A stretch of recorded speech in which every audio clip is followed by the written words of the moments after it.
여호와여, 내 마음이 교만하지 아니하고 내 눈이 오만하지 아니하오며 내가 큰 일과 감당하지 못할 놀라운 일을 하려고 힘쓰지 아니하나이다. 실로 내가 내 영혼으로 고요하고 평온하게 하기를 젖된 아이가 그의 어머니 품에 있음 같게 하였나니 내 영혼이 젖된 아이와 같도다. 이스라엘아, 지금부터 영원까지 여호와를 바랄지어다. 아멘. 앉으기 바랍니다. 우리 기도해야 되겠습니다.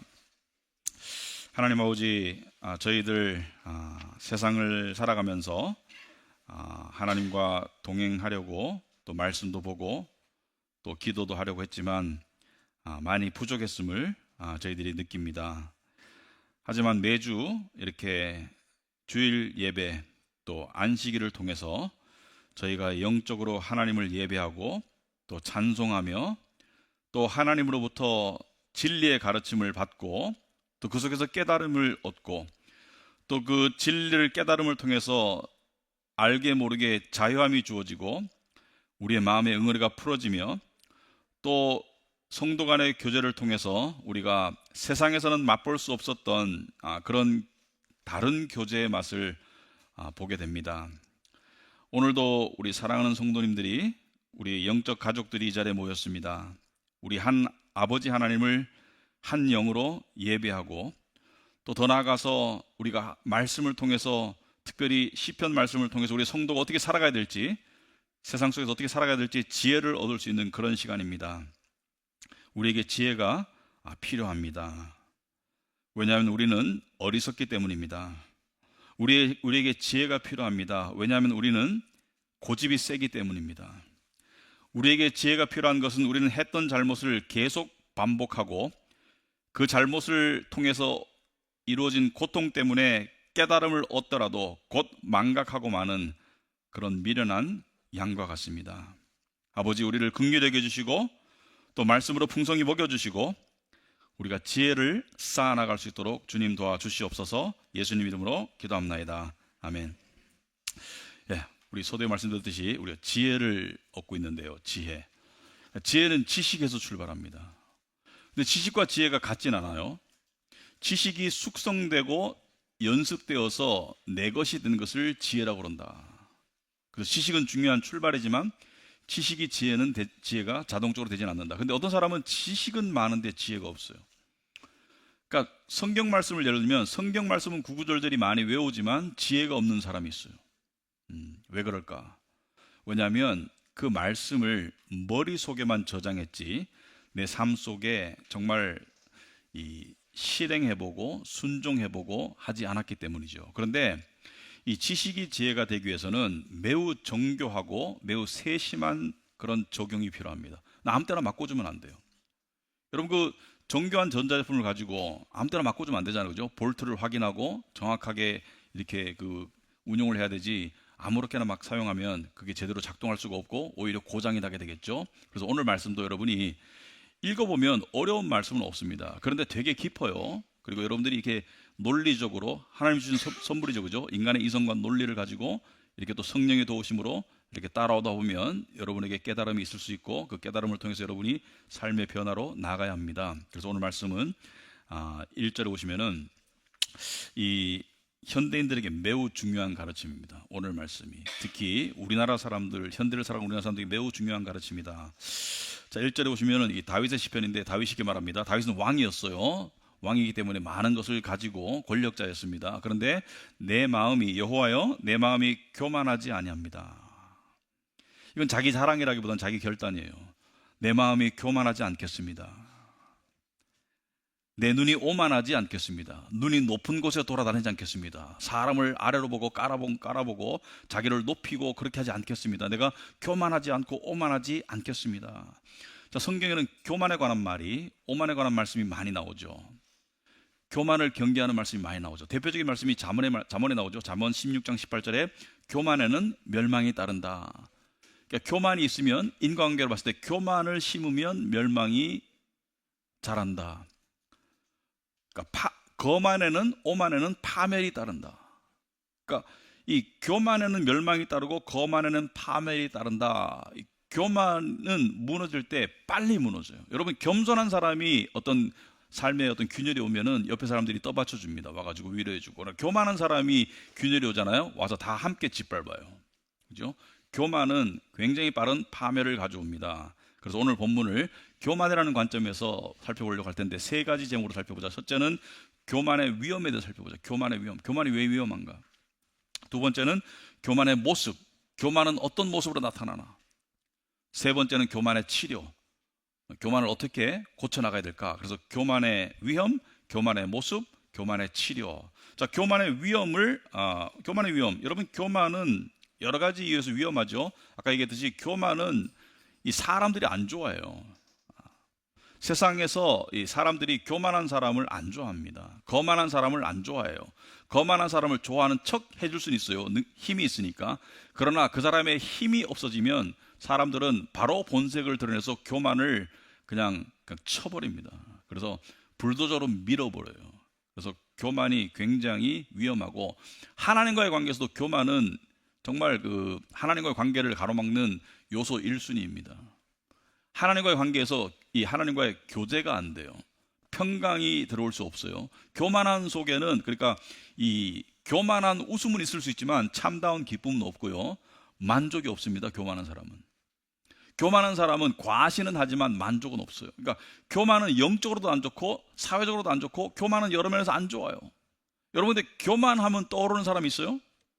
근데 교만이라는 단어를 들으면 누군가가 떠오르는 사람이 있다면 저와 여러분이 C.S. 루이스가 한 말을 좀 생각해 봐야 돼요. C.S. 루이스가 순전한 기독교에서 이런 말을 했거든요. 이 세상에서 어느 누구도 자유롭지 못한 한 가지 악덕이 있는데, 그것은 모든 사람이 다른 사람에게서 이것을 발견하게 될 때는 몹시 혐오하지만 자기 자신도 그런 악덕에 빠져 있는지를 잘 모른다. 그 한 가지 악덕은, 그리스도인도 예외가 아닌 그 한 가지 악덕은 바로 교만이다. 그래서 교만은 다른 사람에게서 냄새를 잘 맡지만 나한테도 있다는 것을 잘 몰라요.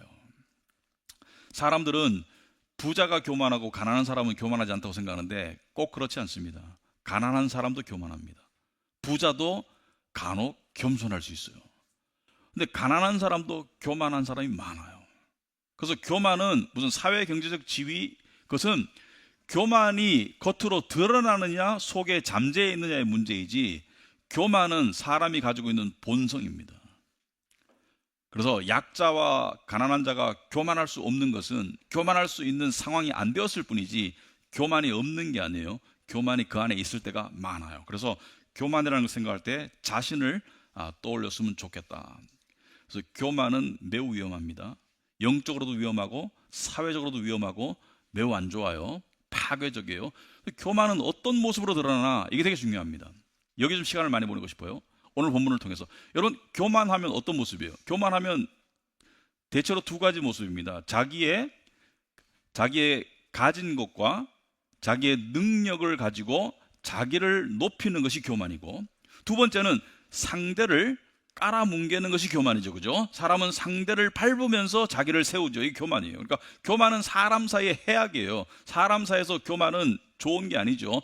자기를 높이면서 상대를 깔아뭉개는 게 교만입니다.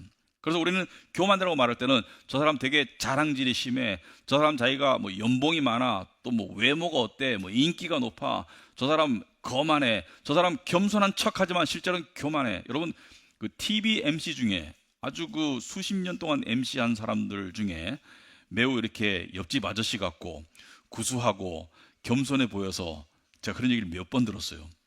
길 가다가 관광지에서 우연히 만나서 접근해 보면 헐, 텔레비에서 나오는 모습하고 너무나 다르게 쌀쌀하고 거만하고 교만하고 옆에 다가오는 것을 벌레 다가오듯이 이렇게 하는 그런 분들이 있다라고 이야기하거든요. 그래서 겸손한 척 하지만 교만한 사람도 많은데, 오늘 성경에서 이 131편에서 다루는 교만의 모습은 여러분들이 좀 상상하기 어려운 모습입니다. 다윗은 나는 교만하지 않겠어요? 나는 내 마음이 교만하지 않고 내 눈이 오만하지 않습니다. 그러면서 뭐라 그래요? 그 다음에 보면 내가 큰 일과 감당하지 못할 놀라운 일을 하려고 힘쓰지 아니합니다. 자, 다윗은 교만하지 않기 위해서 뭐예요? 큰 일과 감당하지 못할 놀라운 일, 대단한 일을 하려고 애쓰지 않습니다. 그렇다면 이 문맥상에 봤을 때 이 본문에 나오는 교만의 모습은 뭔가요? 큰 일을 도모하는 것, 감당하지 못할 일을 원하는 것, 거기에 애를 쓰는 것을 성경은 교만이라고 그래요. 그래서 교만을 현대인들에게 우리가 맞춰서 얘기하자면은 기대치가 높은 것이 교만입니다. 여러분, 기대치가 높아야 될 영역이 있어요. 아무리 하나님을 정말 많이 알고 싶어요. 이건 제가 말하는 기대치는 아시죠? 세상적인 기대치가 높은 것이 교만이에요. 비현실적인 기대치가 높은 것이 교만이에요. 욕심과 연결된 기대치가 교만이라는 것을 생각해 보셨습니까? 세상 사람들은 이것을 교만이라고 부르진 않아요. 그냥 나는 기대치가 높아. 근데 요즘 많은 현대인들이 기대치가 높아요. 그래서 이 과거에는 덕담인데 현대에는 악담이 된 게 있습니다. 과거에는 이런 말 하면 사람이 덕담으로 받아들였습니다. 현대에 이런 말 하면 악담으로 여기는 말이 뭐냐면은 분수를 알아야 돼. 네 분수를 알아야 돼. 이것이 분수껏 살아가. 이게 과거에는 덕담이었습니다. 나를 조종해주는. 내가 이렇게 마음이 이렇게 헛바람이 들었을 때, 야, 네 분수를 알아야지. 이렇게 말하면은 감사합니다. 이런 정도로 이렇게 덕담이었지만 요즘 2030한테 제가 가가지고, 야, 분수를 알아야지. 이렇게 말하면 공격적으로 받을, 그죠? 기분 나쁠 것 같아요. 그죠? 목사님이 나를 무시하나? 어? 분수를 알아. 이게 왜냐하면 사람들이 기대치가 자연스럽게 사회적 분위기가 기대치가 올라간 거예요. 자, 그런데 제가 기대치라는 얘기를 했는데 목표, 욕심. 그런데요, 성경은 기대치가 너무 높은 것을 교만이라고 말하고 기대치가 너무 없는 것, 그러니까 이번 생은 틀렸어 뭐 이런 삶이 있잖아요. 그죠? 그거는 게으름이라고 부릅니다. 그거는 무책임이라고 그러고. 그래서 제가 항상 강조하지만 지혜는 중용이다. 중용이다. 그죠? 자식 사랑도 지나친 것은 좀 폐해가 될 수 있고, 자식을 팽개치는 것은 무책임이 되고 중용이다. 그죠? 중용. 그래서 중용의 덕이라는 것을 아리스토텔레스부터 주장을 했거든요. 중용이 되게 중요해요. 그래서 여러분 귀담아 들어야 돼요. 지혜롭게 들어야 돼요. 자, 성경은 한 번에 대단한 것을 빨리 이루고자 하는 것을 교만이라고 합니다. 근데 오늘날 많은 사람들이 그런 비현실적인 기대를 가지고 살아가요. 비현실적인 기대를 가지고 살아가요. 요즘의 사회 현상을 보면 이런 생각이 좀 듭니다. 어떤 생각이 들면은 살기는 나아졌어요? 많이 나아졌죠, 그죠? 과거 시대 여러분 중세에 비교해서 유럽이나 대한민국 역사를 보면 중세는 흑사병, 대한민국에는 이게 노비들 그리고 사람들이 막 굶어가지고 나무 껍질 벗겨 먹고 그런 시대의 사람들에 비해서 오늘날 시대는 얼마나 풍요로워졌는지 몰라요. 그러나 이 19세기에 미국에 헨리 데이비드 소로라는 사람이 있었어요. 헨리 데이비드 소로라는데 많이 알려지지 않은 사상가예요. 철학자예요. 사상가. 근데 이 사람이 19세기 초에 미국이 어땠냐면은 여러분 인류 역사를 보면은 이 중세 천년의 변화 또는 기원전의 천년의 변화, 이것은 천년 동안 별 변화가 없습니다. 뭐 농사 짓던 농기구가 살짝 바뀌고 모양이 바뀌고 무슨 이렇게 금속이 좀 바뀌고 이 정도의 변화인데, 이 문명의 발달이 천년 동안 이루어졌던 것이 산업혁명이 오면은 100년 만에 10년 만에, 지금은요 중세에 이루어진 천년의 변화가 지금 1년에 이루어지는 그런 속도인 것 같아요. 엄청나게 변하죠. 여러분 지금 AI 시대, 로봇 시대 다 따라하고 있어요? 잘 못 따라가잖아요. 그죠? 이게 무슨 스테이블 코인 이런 거 나오면은 이게 무슨 말이지? 이렇게 변화가 너무 빨라서 따라가기가 어려운 시대다. 그런데 이 19세기 초에 미국을 예를 들면 영국에서 시작된 산업혁명의 변화가 미국으로 물밀듯이 몰려와요. 철도가 놓이고 전기기관차가 막 돌아다니고 도로가 깔리고 자동차가 나타나기 시작하고, 그리고 공장의 기계들이 막 돌아가고, 그래서 대량 생산이 이루어지고, 그래서 엄청난 변화, 지금 우리가 겪는 변화를 그 당시의 사람들도 똑같이 느꼈을 거예요. 세상이 너무나 빨리 변하네. 집집마다 전기가 들어가고 세상이 너무나 빨리 변하네 라는 우리와 비슷한 시대를 살아가는데, 빠른 변화 속에는 항상 급격한 부의 창출이 일어납니다. 그래서 빠른 변화의 시대에는 급격하고 빨리 부를 쌓는 사람들이 나타나기 시작해요. 오늘날도 그렇죠, 그죠? 무슨 스타트업이라든지 어떤 이름도 없던 회사가 갑자기 두각을 나타내가지고 그런 빠른 변화가 오죠. 당시에도 그래서 많은 사람은 아니죠. 사람들이 삶이 풍요로워지고 또 어떤 사람들은 빨리 부를 이루어서 큰 저택을 사고 농장을 사고 외국 수입 사치품을 들여오고, 오늘날 그런 정도의 사치품 수입품이 아니라 무슨 인도에서 온 뭐 상아라든지 어떤 그런 것을 통해서 많은 부를 축적하는 사람들이 나타나기 시작했는데, 대중의 삶의 질이 좋아졌는데, 이 소로라는 사람이 이렇게 말했습니다. 가진 자든 안 가진 자든 자세히 살펴보니까 그들의 저변에는 공통적으로 흐르는 어떤 기류가 있더라. 그것을 소로는 이렇게 표현했습니다. 조용한 절망. 대다수의 사람들이 조용한 절망 속에 놓여 있더라. 그러니까 겉으로 드러나진 않아요. 왜냐하면 삶이 풍요로워졌기 때문에 겉으로는 괜찮은 것 같은데, 대부분의 사람들이 저렇게 빨리 부를 이룬 사람에 대한 피해의식, 패배의식 때문에 조용한 절망이 있고요. 심지어 이룬 사람들도 내가 아무리 성을 높게 쌓아도 옆집의 성이 더 높으면 박탈감을 느끼는 조용한 절망을 겪게 되더라. 그래서 대부분의 사람들이 조용한 절망 속에 살아가고 있더라.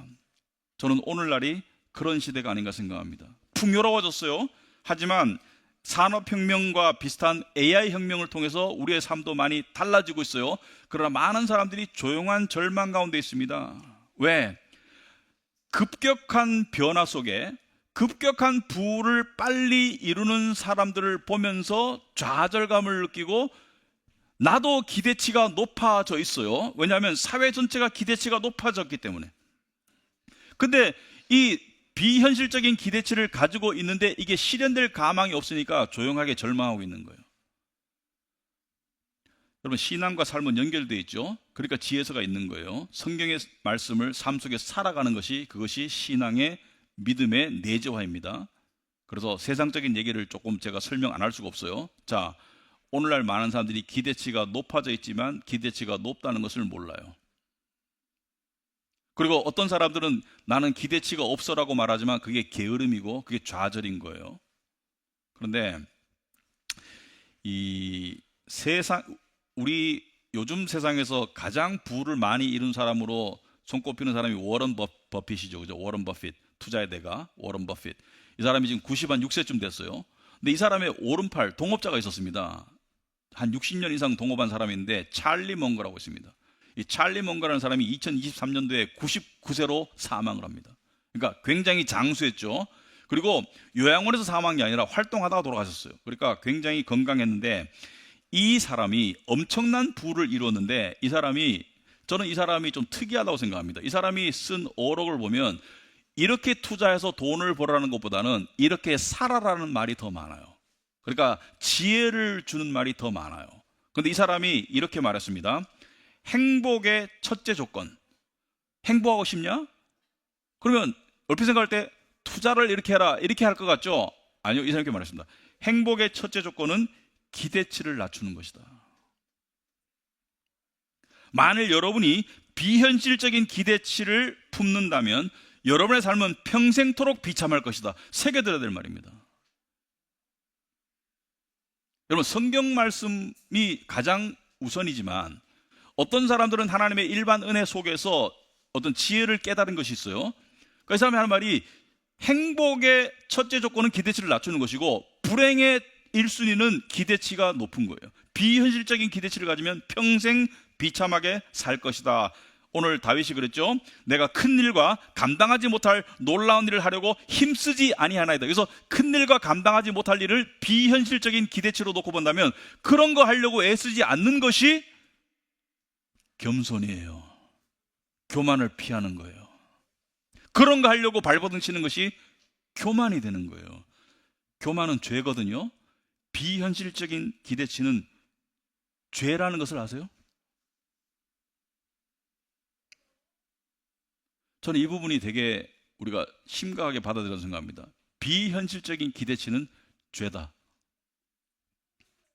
그래서 그렇다면 이 욕심과 이 비현실적인 기대치의 망령에 많은 사람들이 사로잡힌 그런 시대를 살아가고 있어요. 우리가 지금 이 시대가 그렇습니다. 그런데 여기서 어떻게 벗어나나, 그 치료에 대한 말씀을 오늘 시편은 하고 있다. 2절에 보시면은 실로 내가 내 영혼으로 고요하고 평온하게 하기를, 자기 영혼을 고요하고 평온하게 하는 방법이 뭐예요? 기대치를, 비현실적인 기대치를 낮추는 거예요. 그죠? 낮춘 거예요. 젖된 아이가 그의 어머니 품에 있음 같게 하였나니 내 영혼이 젖된 아이와 같도다. 자, 젖된 아이는 뭐예요? 지금 이 배부르고 어머니 품에 안겨 있는 아이는 상태가 어떨까요? 이 마음 상태가 고요하겠죠? 막 요동치지 않겠죠? 비현실적인 기대치를 품고 있으면 마음이 어떻게 돼요? 요동칩니다. 요동쳐요. 그런데 그것을 낮추면 어떻게 돼요? 마음이 고요해져요. 마음이 고요해져요. 이게 이론적으로는 쉬운데 실제로 이 실천하기가 요즘 문화가 되게 어렵습니다. 이게. 그래서 예를 들어 제가 설명을 좀 해드릴게요. 이 예가 필요한 게 이렇게 적용할 수 있구나. 첫째는 오늘날 많은 사람들이 이렇게 생각합니다. 내 인생에 대단한 일이 일어나야지 내 인생에 의미가 있을 거야. 대단한 일이 일어나야지 내 인생에 의미가 있을 거야. 그 대단한 일이라는 것은 사람마다 달라요. 어떤 사람은 대단한 성공일 수도 있고, 어떤 사람은 어떤 뭐 대단한 외모일 수도 있고, 어떤 뭐 그러니까 대단한 부를 이루는 거. 그 대단한 일이 일어나지 않으면 내 인생은 별 볼 일 없어. 근데 대단한 일이 일어나는 사람은 대단한 일이 일어나면 교만하게 됩니다. 그렇게 되면은.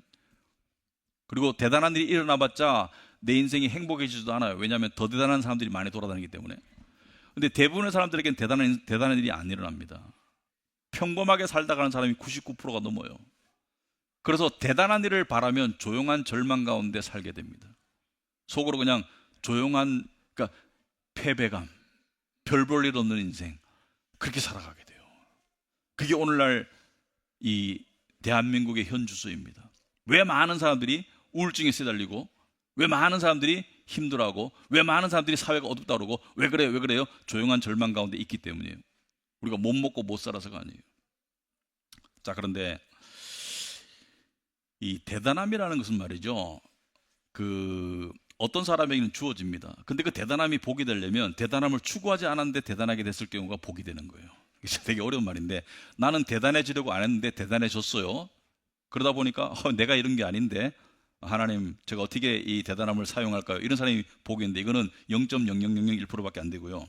대부분의 사람들은 대단함을 이루지 못합니다. 근데 목회자도 예외가 아니더라고요. 어떻게 보면 이해가 돼요. 요즘 목회 현실이 보면은, 제가 목사님들 만나보면 지난 10년간 교회 출석이 40% 줄었습니다. 그러니까 교단에서 발표하는 통계는 현실을 반영하지 못해요. 왜냐하면 교회 안 나오는 사람, 1년에 한 번 나오는 사람도 다 교인 숫자로 발표하니까. 근데 실제로 교회를 출석하는, 가난한 교인이 아니라, 나는 교회 안 나가는 교인, 실제로 교회를 출석한 사람은 40% 줄었습니다. 지난 10년 동안 통계적으로 오면은. 근데 많은 목사님들이 이 스펙은 훨씬 좋아요. 여러분, 요즘 젊은이들이 취직이 어렵지만 스펙은 옛날보다 훨씬 좋아요. 근데 그러니까 이 뭔가 생존도 중요하지만 뭔가 대단한 일을 이루고 싶은 그런 열정이 있는 거예요. 하나님의 일을 나는 하고 싶어. 대단한 일을 하고 싶어. 대단한 일이 뭐예요? 결국은 성장이죠. 그죠? 근데 제가 보니까 아이러니한 게, 이게 목사만의 문제가 아니고 부를 대단히 이루려고 하다가 쪽박 차는 사람이 많죠. 목회자들도 마찬가지예요. 교회를 키우려고 하다가 있는 교인도 놓치는 경우가 많더라고요. 산토끼 잡으러 다니다가 집토끼가 없어지는 경우가 많아요. 제가 그렇게 말을 하거든요. 산토끼 잡는 것은 우리가 할 일이 아니다. 산토끼가 와야지. 그러나 우리의 할 일은 이미 교회 안에 있는 내 양들을 보살피는 것이다. 이 양들이 먹고 행복하고 양들이 성숙하면 다른 양들이 올 수도 있겠지. 그러나 양들을 지키는 게 포커스가 돼야 되지, 밖에 있는 산토끼 잡으러 돌아다니는 것은, 그게 포커스가 되면은 안 된다라고 이야기를 하거든요. 여러분, 이 세상에서 대단한 일을 이루려다가 가진 것도 놓치는 사람들이 얼마나 많아요? 대단한 일은 위험하고 교만은 멸망의 선봉이라는 것이 그 뜻이에요. 그런데 이 평범함의 의미, 평범함 속에서의 의미, 그 평범함 속에서 나에게 주어진 상황 속에서 내가 성실히 해나갈 수 있는 것을 찾을 줄 아는 것이 지혜입니다. 그래서 내가 주어진 처지 속에서 어떤 부분을 더 잘할 수 있을까라고 생각하는 사람은 그 작은 발전과 작은 진보 속에서 보람을 느끼게 돼요. 그게 삶의 소확행이에요. 작지만 확실한 행복. 근데 이전에는 소확행이라는 단어가 유행했는데 요즘엔 소확불행이에요. 작으면 불행하다고 생각하는 사람이 너무 많아요. 여러분, 두 번째, 이거는 많은 사람들이 해당돼요. 일확천금을 꿈꾸는 사람들이 너무 많아요. 일확천금을. 왜냐하면 그런 사람들이 실제로 있거든요. 실제로 그런 사람도 있어요. 빨리 부를 이룬 사람이 있어요. 또 어떤 사람은 나는 파이어족, 발음도 안 되네. 파이어족이 되고 싶다. 그래서 빨리 돈 모아서 은퇴하고 싶어. 자, 성경은 그런 사람들을 허황되고 게으른 사람이라고 한다. 성경은 죽을 때까지 네 할 일을 열심히 해라. 그렇게 말하지 빨리 은퇴해서 뭐 하려고? 뭐 하려고? 그래서 파이어족이 목적이다. 그거 좋은 거 아닙니다. 그거 부러워하지 마세요. 그런데 보세요. 오늘날 많은 사람들이 빨리 부를 이루려고 하는데 이거는 교만이고 탐욕이고 죄예요. 그 다음에 부를 이루지 말아야 되는가? 성경은 성실하게 부를 이루어가는 것을 지혜라고 말합니다. 그래서 성경 여기 관한 매우 중요한 말씀이 있는데 잠언 13장 11절에 쉽게 얻은 재산은 줄어드나 손수 모은 재산은 늘어난다. 이게 좀 영어로 봐야지 확 와닿아요. 그래서 영어로 써놨어요. 무슨 말이냐면은 부인데 급하게 얻은 부는 줄어든다. 이 줄어든다는 것은 실제로 줄어들 수 있지만은 마음이 더 커져서 부가 적게 느껴질 수도 있다. 어쨌든 간에 급하게 복권에 당첨된 사람들이 뭐 인생이 막다른 골목으로 가고 이런 거 많이 들어봤죠, 그죠? 근데 두 번째 말이 중요한 거예요. little by little, 영어로 적어놨죠, 그죠? 차근차근 모아가는 것을 성경은 장려해요. 여러분 그 주변에서 갑자기 엄청난 투자 수익을 얻었다든지 엄청난 부를 얻었다든지 그런 사람들 부러워하지 마세요. 성경은 그것을 위험하다고 봅니다. 차근차근 이루어가는 것에 즐거움을 가져야 되는데 사람이 자꾸 남의 것을 보고 자꾸 비교하고 이것은 정말 남 때문에 내 인생 망치는 것밖에 안 돼요. 그 정말 자기 마음을 지켜나가야 되는 것이거든요. 근데 아까도 말했지만은 워런 버핏이 전 세계에서 투자가로는 제일 성공했죠. 그런데 이 사람이 60년 이상 투자했는데 이 사람은 큰 수익을 노린 적이 없습니다. 이 사람의 이 투자 일생을 보면 그냥 꾸준한 수익이 복리로 쌓인 거예요. 이 사람이 복리의 마법을 이야기하거든요. 이 복리라는 게 처음에는 적은 수익이 계속 축적되고 굴러가다 보면은 눈덩이처럼 불어난다. 여러분이 한번 계산기 한번 두드려 보세요. 100만 원, 1000만 원을 넣어놓고 복리로 퍼센트를 주고 기간을 한번 곱해 보세요. 30년, 50년 전에 어떤 결과가 나타나냐. 근데 이 사람이 제가 봐서는 믿는 사람은 아니지만 대단한 인생 철학이 있다. 이 사람이 자기가 지금 가지고 있는 자산이 수천조입니다. 그런데 자식에게는 0.01%도 안 물려줬어요. 자식 여러 명에 물려준 유산이 이미 유언장 작성했거든요. 다 합쳐도 자식들한테 물려준 걸 다 합쳐도 0.01%가 안 돼요. 1%도 안 되고 0.1%도 안 되고 0.01%도 안 되는데 물어봤습니다. 왜 이렇게 적게 물려주냐? 근데 일반인이 봐서는 적은 돈은 아니에요. 하는 말이 내 자식에게 그냥 이렇게 기댈 수 있는 돈은 주지만 놀고 먹을 돈은 안 주겠다. 왜? 사람은 성실히 살아가야 돼. 나머지 재산은 다 사회에 환원했어요.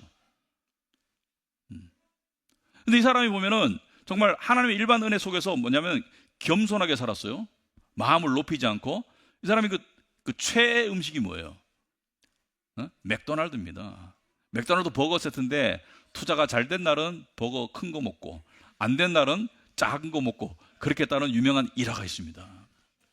그리고요 수십 년 살던 집에 그냥 살았어요. 이사를 굉장히 늦게 했습니다. 처음으로 새 차를 산 나이가 60살 가까이 됐어요. 계속 중고차 타고 다녔어요. 여러분 뭔가 배울 점이 있지 않아요? 그렇게 돈이 많은데 마음을 낮추기 위해서 노력한 거. 그리고 이 말씀 꼭 드리고 싶어요. 워런 버핏과 찰리 먼거가 공통적으로 하는 습관이 있는데요. 독서입니다. 독서. 하루의 시간의 반 정도를 독서로 보냅니다. 그래서 찰리 먼거가 이렇게 말했거든요. 책을 읽지 않는 사람 중에 지혜로운 사람 못 봤다. 자기는 누구를 만나서 지혜 있는 사람인가 아닌가를 알기 위한 방법으로는 책을 보느냐예요. 책을 보느냐. 책을 읽지 않는 사람 중에 지혜로운 사람 못 봤다. 근데 그리스도인은 책을 더 읽어야 돼요. 성경책, 신앙서적, 또 여러 가지 책을 더 읽어야 되는데, 철학책도 읽어야 된다고 저는 주장하고 싶어요. 읽어야 되고 주장하고 싶은데, 책을 안 읽으면서 부자가 되기를, 유튜브 보면서 지혜로워지기를 천만의 말씀, 만만의 말씀. 그건 안 돼요.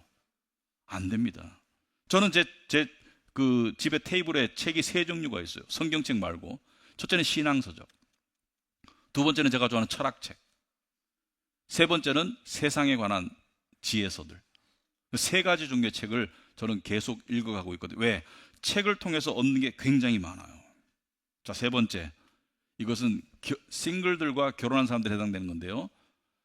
결혼한 사람들에게 먼저 얘기하자면은, 배우자를 찾죠. 배우자를 찾는데 오늘날 이 혼인율이 많이 떨어졌어요.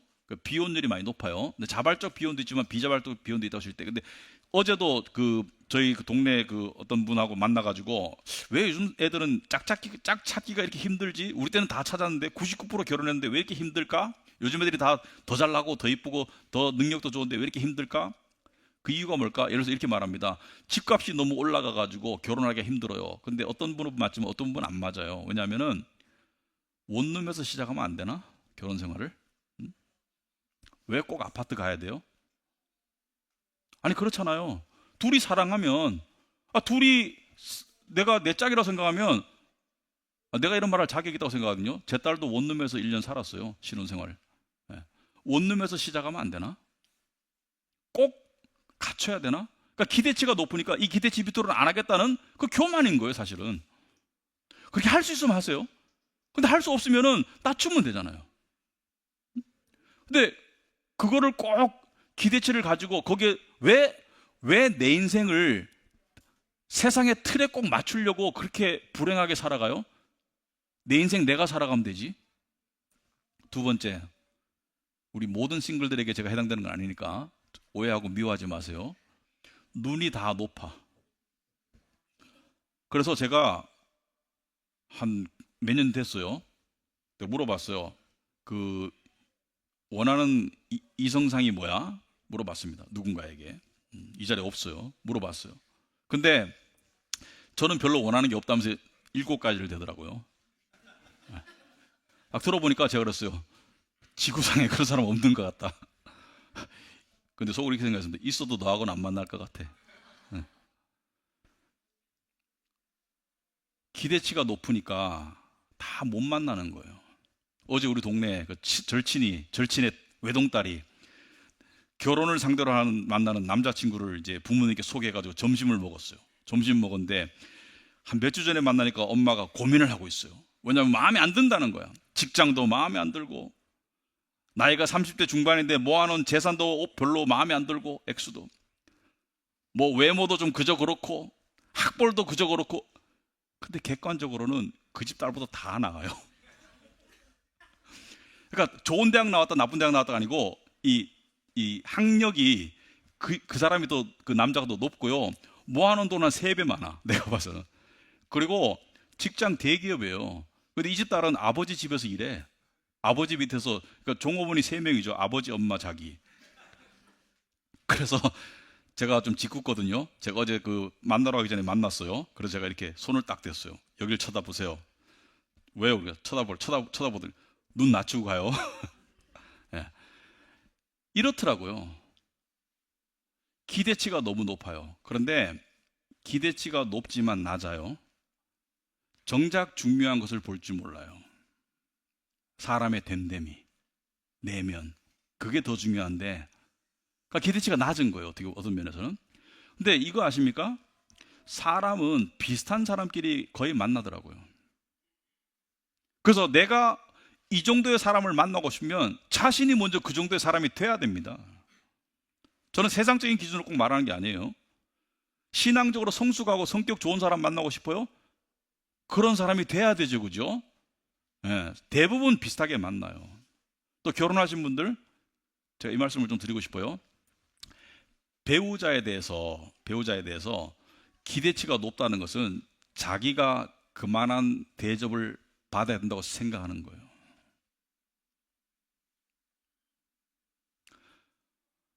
근데요, 자기가 그만한 사람이 못 된다는 것을 알아야 합니다. 그럴 때 상대의 많은 부분들이 감사해질 거예요.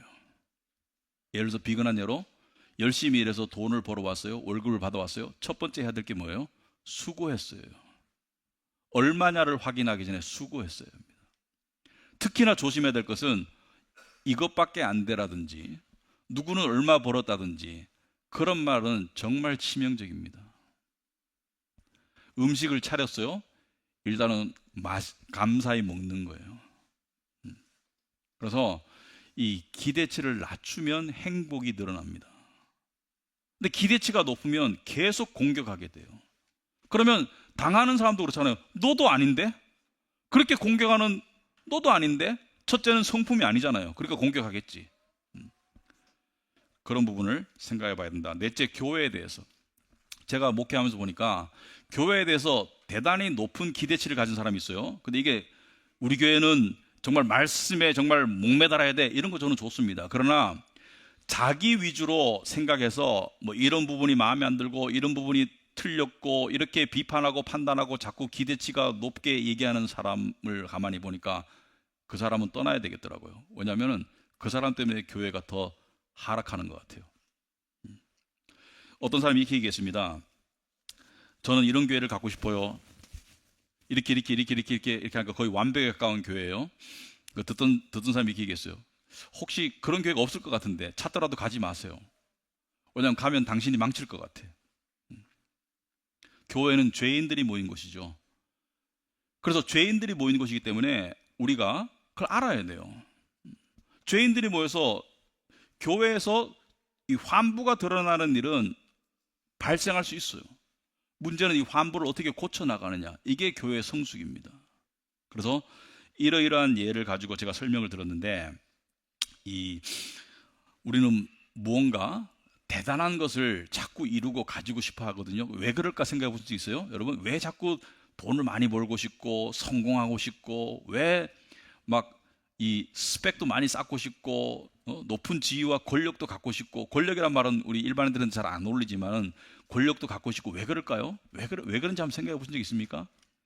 돈이 많으면 이렇게 쓰기 좋잖아. 여행도 가고 맛있는 거 사 먹고. 그게 이유일까요? 여러분이 한번 과거를 돌아보세요. 지금 돌아볼 과거가 없는 20, 30대는 말고 저 같은 경우는 과거를 돌아보니까 내가 여기서 2배로 돈이 많았던 2배로 돈이 적었던 반대로 내 인생 별 차이 없더라고요. 제가 생각해 보니까 2배로 돈이 많았다고 특별히 나아질 것도 없고 돈이 반쯤 있었다 가지고 뭐 특별히 힘들었겠죠. 근데 크게 나아질 건 없다라는 생각이 들었는데, 왜 사람들은 그러면은 돈의 혈안이 되고 권력의 혈안이 되고 어떤 인기나 명예의 혈안이 되고 성공의 혈안이 될까? 그거 한번 생각해 본 적 있습니까? 이거 대단히 중요한데, 왜냐하면 말이죠, 우리에게는 강함이 필요하기 때문이에요. 무슨 말이냐면 인간은 원래 약해요. 인간은 약해요. 내가 약하다는 것은 내가 잘 알아요. 그런데 세상이 계속 우리를 압박하고 협박해요. 세상이 우리를 계속 압박하고 협박하는데 그 압박과 협박을 견디고 이기려면 강함이 있어야 되거든요. 뭔가 강함이 있어야지 이걸 견딜 수 있는 거거든요. 그런데 그 강함의 역할을 하는 것이 대표적인 게 물질입니다. 물질이 있으면 많은 것을 막아줘요. 성공이나 능력이나 뭐 인기나 권력이나 이런 것들이 있으면 막아주거든요. 막아주니까 이게 필요한 거예요. 그런데 신앙인에게 하나님께서 이러한 수단들, 강함의 수단들을 하나님께서 안 주시거나 줬다가 제거할 때가 있습니다. 왜 그러실까? 여러분, 예를 들어 볼게요. 물질이 많잖아요. 그럼 자신감이 생겨요. 그죠? 자신감, 여러분 주머니에 막 돈 많이 꽂혀 있고 막 이러면은 자신감이 빡 생기죠. 그죠? 그런데 갑자기 어떤 장부에 이상이 생긴다든지 그러면은 갑자기 확 무너지죠, 그죠? 그러면서 불안과 두려움이 엄습해 오죠. 어떤 분이 솔직하게 이렇게 말하더라고요. 자기가 그냥 별 문제 없이 자신감 있게 살았는데 경제에 균열이 오니까 갑자기 무서워지고 갑자기 쪼그라들더라. 왜냐하면은 그 사람이 가지고 있는 강함은 그 사람의 강함이 아니라 그 사람이 가지고 있는 수단들로부터 온 강함이었어요. 그러니까 나의 강함이 아니라 나의 외적인 수단들의 강함이었어요. 무슨 말이냐면 여기 사나운 사냥개가 나를 향해서 막 짖어요. 근데 내가 전자방패가 있어요. 전자방패가 있고 내가 쇠몽둥이하고 총이 있어요. 그러면 이 사냥개가 무서울까? 짖기는 짖지만 훨씬 덜 무섭게 쏴버리면 되니까. 가까운 방패 갖다 대면 찌직할 거니까. 그러니까 그런데 이 방패가 없어져 봐요. 그러면 약간 무서워지죠. 근데 총하고 몽둥이도 없어져 봐요. 나만 남아. 엄청나게 무섭죠. 그러지 않아요? 하나님 뭐라 그러세요? 하나님 우리가 강해야 되는 거 아세요? 그래서 성경에 이런 말이 있거든요. 에베소서 6장 10절에 주 안에서 강하라. 다시 말하노니 주의 강하심 능력으로 너도 강해라. 근데 그 강함이 어떤 때 주어지냐면은 약함 가운데 주어진다고 그러죠. 그죠? 내가 약할 때 강함이라. 그러니까 내가 약함을 인지할 때 그때 강해지는데 이 돈과 어떤 명예와 권력으로 자기가 강한 줄 착각하는 사람은 언젠가는 자기가 약하다는 것을 발견하게 될 것이고 그리고 그 약함을 치유받을 수가 없습니다. 왜? 착각 속에 살았기 때문에. 그러나 하나님께서 이것을 흔들 때 나는 약하네. 사업을 하는데 갑자기 매출이 또는 계약이 줄어드네. 그럴 때 약함이 몰려올 때 그때 그 약함을 통해서 어떻게 하라는 거예요? 그 약함을 통해서 자꾸 수단만 자꾸 세워나가려고 하지 말고 그거는 해도 안 될 때가 많아요. 하나님의 섭리에 의한 거예요. 어떻게 하라는 거예요? 주님 저는 약해요. 저의 두 가지를 기도해야 됩니다. 저에게 강함을 주시고 저의 강함이 되어주세요. 이게 되게 중요합니다. 대단히 중요해요. 일주일에 12번도 더 일어나요. 우리 삶에서. 우리의 약함이 드러날 때.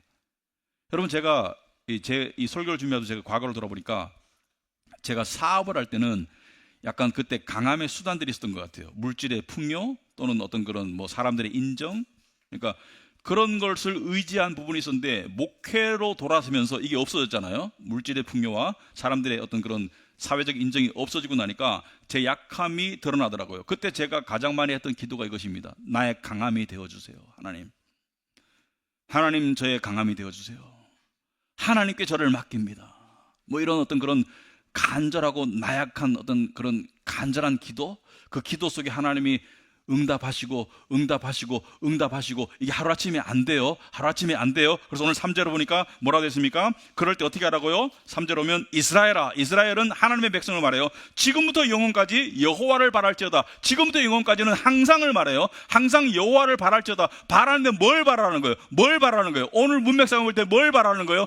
나는 크고 위대한 일을 할 수 없지만 위대하신 하나님께서 나에게 강함을 주세요. 위대하신 하나님이 주님이 나의 강함이 되어주세요. 위대하신 하나님께서 이 땅에 오셔서 정말 십자가의 위대한 일을 이루시고 나를 위대한 하나님의 자녀로 만들어 주셨습니다. 이거를 믿는 믿음으로 하나님께서 아들을 주신 하나님께서 모든 것을 은혜로 주지 않겠는가? 주님의 강함이 나의 강함이 되어 주십시오. 이걸 바라는 거예요. 여러분 이번 주에도 알게 모르게 여러분이 의지하던 그 여러분의 강함을 구성하고 있는 그 초라한 수단이 균열이 올 때가 있을 겁니다. 그럴 때 여러분의 마음이 내면이 흔들릴 거예요. 왜? 그것은 여러분의 약함을 드러내요. 그 약함 속에서 그 수단을 바라보고 계속 안절부절하는 그 모습에서 계속 있으면은 여러분은 계속 이 세상의 노예가 돼요. 으르렁거리는 사탄의 노예가 돼요. 어떻게 해요? 이 사탄을 맞서 싸우려면 나로서는 싸울 수 없으니 주님이 나에게 강함을 주시고 주님이 나의 강함이 되어 주십시오. 그것을 통해서 우리는 영적 전쟁이 무엇인지를 알게 될 것이다. 여러분 믿는 자에게는 불행과 요행이 다 약이 됩니다. 불행은 나의 약함을 드러내서 치유받게 하는 통로가 되고요. 요행은 그 유혹에 넘어가서 안락과 쾌락으로 빠지지 않도록 자기를 경계하는 그런 영적 경계로 삼아야 합니다. 요행을 한없이 받아들이고 한없이 누리면 그것은 요행에 지는 거예요. 신앙인은 중심을 잡아야 돼요. 요행이 주어지면 그 요행을 수단으로 누릴 수는 있겠지만 그 요행을 가지고 막 낄낄거리면서 푹 빠져서 거기에 안락과 거기에 쾌락으로 빠져들면 그 요행이 사라질 때 우리는 한없이 좌절하게 됩니다. 여러분, 우리는 이것을 운명이라고 부르거든요. 불운, 행운, 운명. 운명의 여신이라는 말 들어봤죠? 운명의 여신이 있다면 운명은 우리에게 요행을 줄 때가 있습니다. 사업이 잘 되고 내가 원하는 대로 일이 풀리고, 그러나 반드시 운명의 여신은 그것을 걷어갈 때가 있어요. 그때 우리는 내 것을 빼앗겠다고 생각해서 화가 나고 좌절하지만 운명의 여신은 뭐라 그래요? 나는 네 것을 빼앗은 것이 아니야. 내 것을 맡겼다가 다시 찾아가는데 웬 불만이야. 이렇게 얘기합니다. 그러므로 요행이 주어졌다고 절대로 그것을 절대적인 자기 것으로 생각하지 말아라. 이 세상에 절대적인 내 것은 없어요. 우리에게 주어진 절대적인 우리 것은 바로 하나님과 구원입니다. 그것을 붙잡고 살아가야 합니다. 아멘. 네, 그런 우리 성도님들이 다 되시기를 축원합니다. 기도하겠습니다.